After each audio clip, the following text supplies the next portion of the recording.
If you have a scarf, we're going to work on our shoulder mobility. What you want to do is you want to start quite wide, okay? The goal is to improve shoulder mobility. Okay, so what we want to do is we're not arching at the back while we're doing it. We're not shifting our hips forward. All the movement is coming from the shoulder joint. So what you want to do is imagine that the whole of you is stuck in cement. So you cannot move anything. The only thing that is moving is the shoulder joint. So take a wide stance, reach up as far as you can go. What you want, look, it's better to do it in a mirror so you can see whether you're shifting at the hips. You don't want to do any of that. Reach up as far as you can go and then try and get as far back as you can. What you will feel is maybe a stretch in the biceps. You might feel it down towards the hands. So only go as far as necessary. What you can do is side bend and you should feel a stretch in the opposite side. Maybe have slightly wider stance. Try not to shift forward and back and twist. Just want to go directly to the side. Check your mirror. And again, the other side. So everything's in cement. So we're only bending at the waist. And feel the stretch on the opposite side. Back up. What you want to do is you want to get a little bit closer this time.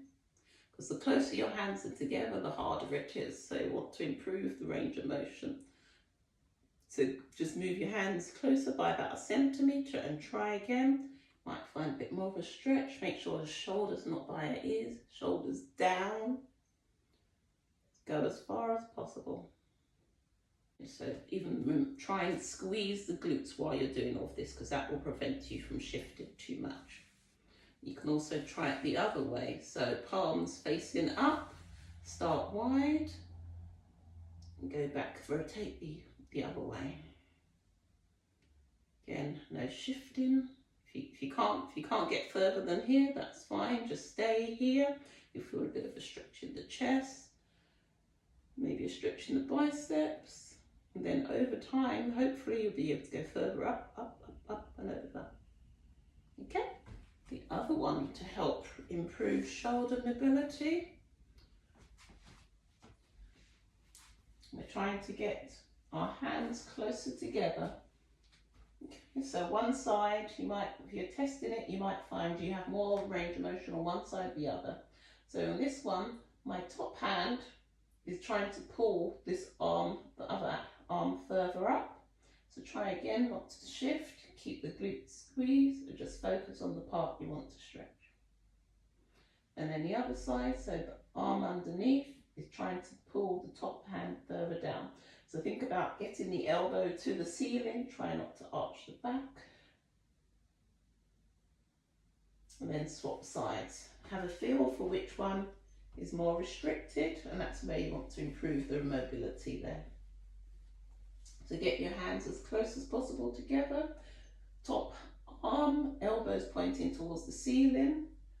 Pull down the scarf with the hand that's underneath. Get the elbow to the ceiling. Try not to shift our hips forward. And then reverse it. Pull up with the top hand and try and improve the mobility of the arm that's underneath. Make sure you take nice deep breaths throughout. Maybe hold each one for about 5 seconds and change. So this is child's pose with a bit of a difference. So we're going to get even more of a stretch in the underside of the arm, the armpits, and down towards the lats. So that's the big muscle over here. So what you want to do is take your left hand, put it to the right hand corner of your mat. Take your right hand, clasp your hands together, nice and tight. Press your left hand into the ground and sit back towards your heels. Look down, make sure your knees are wide, and you should feel a really big stretch in the underside of the arm and towards down the side of the back. Take some nice deep breaths, maybe 3, and then swap sides. Take your right hand, palm up to the left hand corner of your mat. Take your left hand, sandwich the hands together. See, I can already feel the stretch on the underside of my arm. Sit back towards your heels and feel the stretch on the underside of the arm and towards into your back. Some nice deep breaths, maybe 3. Feel which side is more restricted. So the side that's more restricted, you want to perform extra sets. So do as many as you can to start relieving the tension. Thoracic rotation, so rotation in the upper to mid back. So our back needs to be flexible, it needs to be able to move into flexion, into extension and into rotation. So we're going to do rotation now. So on your hands and knees, what you want to do is take your hand, palm down, slide it into the gap between your hand and your thigh and rotate round. You should feel a bit of a stretch. Try and keep the front arm straight as best as possible. Come back, put that hands on their head and rotate round to the other side. So we'll do 5 each side. There's 1, rotate round, 2, 3, 4, 5. Change sides again, take the hand, palm down, slide it in the gap, reach round. You might find one side a bit more restricted than the other. Take the hand and rotate that round. There's 1, 2,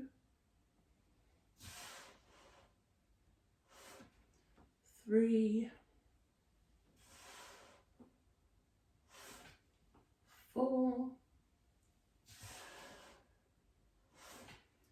5. We can do another one further. The closer your heels up, your bum is to your heels, you're getting slightly different area of the back. So if we get the bottom closer to the heels, then we're going to do more of the upper back. So as close as you can, stretch the arms out in front, repeat the process. So you can do 5 each time. I'll just show you 1 rep. So stretch, rotate, and then the other side, stretch, rotate. So do as many as you can, maybe 5 to 10, and can perform more reps on the side that's tighter. Hip mobility, so being able to externally rotate and internally rotate at the hip is very important for efficient movement and also helps you when you squat down effectively. So this is a mobility exercise to help loosen up the hips. So what you want to do, start here, arms behind you, so roll the shoulder blades back and down, fingertips pointing away from you, and just drop one side to the other. Try not to twist the whole body. Try not to flare up in the chest. So chest down, shoulders rounded back. So you feel a bit of a stretch in the chest at the same time. And just move side to side. So you can do that for 1 minute. How we can improve our hip mobility. So this is called the 90-90 stretch. So what you want to do is have the front leg, so your right leg at 90-degree bend at the knee. So heel and knee in one straight line, and knee and hip in one straight line. And then the same for the back, from the back leg. If it's too uncomfortable, you might want to sit on some blocks or some cushions to prop you up a bit. So it's up to you. So you might need more than that for it to be a little bit more comfortable. So what you want to do is have the back knee, so your right knee. So you have a 90-degree bend. So the heel and the knee is in one straight line, and the knee and the hips in one straight line. So can you sit up unaided or do you need to prop yourself up with your hand? So if you need to prop yourself up with your hand, that's already a sign that you're restricted in external rotation and internal rotation here. So do as best as you can. So again, prop yourself up so it's a little bit easier. So what you want to do is focus on, we're going to focus on the leg in front. So try and sit up as best as you can, don't force anything, and then gradually move your chest forward. So we're not rounding from the upper back, we're bending from the waist, reaching our torso forwards and rounding over the leg in front. So you should feel a stretch in your right glute. So your right glute is on the floor, your left one might be off the ground, or it might be on the ground depending on your flexibility. So you just want to hang out here. So only go to where it's comfortable, but still feel the stretch in the glute. Okay, so we'll hold it there for maybe a minute. You can do that in your own time. I'll show you the next step, how we can increase external rotation at the front. So what you want to do is we're going to contract one side of the muscles, and then we're going to stop contracting and then try and stretch further into it.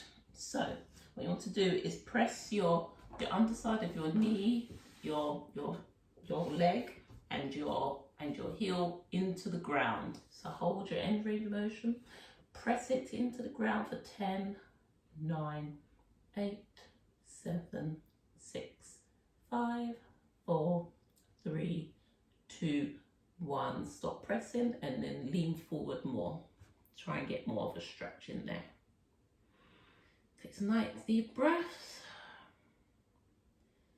And then we will go again. So don't move from this spot, and press the underside of your right leg into the ground for 10, 9, 8, 7, 6, 5, 4, 3, 2, 1. Stop pressing and then reach forward more. Nice deep breath, and we'll do it one more time. So press the underside into the ground for 10, 9, 8, 7, 6, 5, 4, 3, 2, 1. Relax, stop pressing and reach further. So each time you do this, you should be able to get further and further. And then slowly come out of it. So that's helping to increase external rotation. Now we need to do the same for internal rotation for the back leg. So what you want to do is try and sit up straight and try and get your left bottom down to the ground, but gently. So we'll hang out here, so you can hang out here for about a minute, and then we'll start the same process of contracting and move and inching closer again. So the contraction will be on the right inner knee and the bottom trying to get further down to the ground. So it'll be the knee as well as the ankle. So the whole leg pushing down into ground for 10 seconds to try and keep the front one as low down as you can. So if we press this into the ground for 10, 9, 8, 7, 6, 5, 4, 3, 2, 1. Stop pressing and feel as if you can sink further down, so open up the inner range of motion here. Try not to let the front leg lift up too much. So hold that down, keep breathing. We're going to repeat it 2 more times. So press into the ground for 10, 9, 8, 7, 6, 5, 4, 3, 2, 1. Stop pressing and try and sink down and open up inner thighs a little bit more. Keep breathing. Okay, we'll go one more time. So press this into the ground for 10, 9, 8, 7, 6, 5, 4, 3, 2, 1. Stop pressing and sink further down. So you should feel this open up just a little bit more. Might seem a bit restricted into the hip socket, but over time, if you practice this every day, every other day for a few weeks, you'll definitely notice the improvement. and relax. Now that was your right leg in front and your left leg behind. Now reverse it. We want to do the left leg in front and the right leg behind. Now, key thing is, what's the difference? Is there a difference in the range of motion between your left leg and right leg? So if one side is easier than the other, then what we need to do is spend more time on the more restricted side. So if putting your left leg in front and right leg behind feels worse or more restricted, what you want to do is do a set on the left, front and back, then do a set on the right, front and back, and then come back and do a set on the left, front and back. So you'll do more on the left side than right side. But if the right side is more restricted, then you'll do right, left, right. So you always want to spend more time on the tighter side. So again, so I'll just show you the setup. So knee and hip in one straight line, knee and ankle in one straight line, back one, knee and hip in one straight line, knee and ankle in one straight line. So this side, I definitely find it not as easy to sit upright. So I need to do more work on this side. So that's my homework as well. So same principle, you will sit here for about a minute, slowly inching as far forward as you can. Try not to lean to the side if you need to prop yourself up, but just go to where is comfortable. Bend from the waist, not from the upper back. And if this is your range of motion at the moment, that's fine. Just stay here for a minute. Make sure you're reaching the torso long and forward. Okay, and then the same principles. You will press, you hold this point, your end range of motion, you'll press the underside of your leg into the ground. So heel, knee, thigh, press it into the ground for 10 seconds. Keep pressing and then stop pressing and then try and stretch that little bit further from the waist. You'll feel a stretch into the left glute. Then you hold that position for 10 seconds and then you repeat this process two more times. So that's 3 in total. Press down for 10 seconds, stop pressing, reach forward, and you keep doing that. And the same on the back leg. Find to where you can go end range of motion, so trying to improve the range of motion in the inner thigh. Sit back for a minute and then press the inner thigh, knee and inner side of the leg into the ground for 10 seconds. Stop pressing and then try and sit back down. Try and open up the area and you repeat that 3 times. Perform that every other day if you can, or every day if possible. Okay, have a good day, bye. This is an alternative for the plank for working on our core postural muscles. So we'll be working on our lower abdominals, so the area below our belly button, and then the deep muscles in the back. Okay, so on our hands and knees, what I want to do is have our wrist and our shoulder in one straight line, and our hip and our knees in one straight line.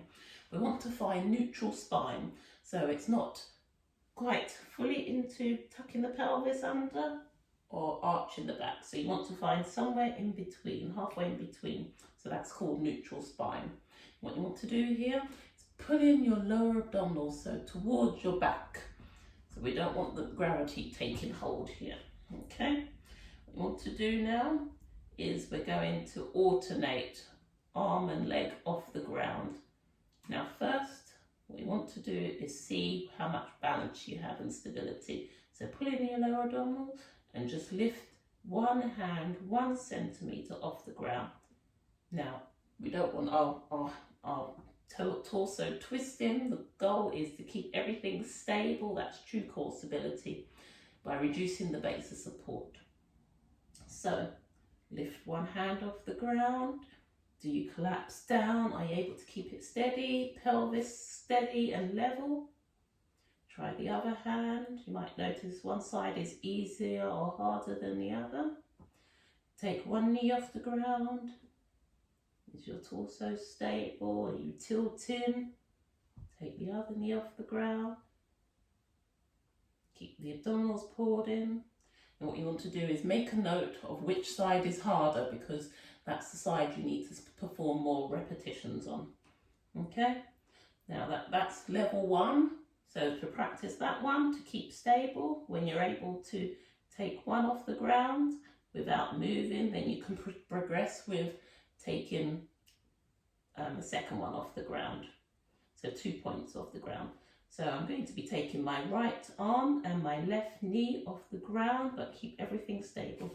So I'm pulling my lower abdominals in, lifting my right arm and my left knee off the ground. So if you're tilting, it means you haven't got enough core stability here. So lift it by 1 centimetre and hold it for up to 10 seconds and change side. So I'm going to lift my left hand and my right knee off the ground by 1 centimetre. I'm keeping my core engaged, neutral spine, and try not to move too much. And hold that for 10 seconds and change. So you repeat, alternate between the sides 10 times. So hold for 10 seconds, but only lift it to a point where you can control it. Level 3.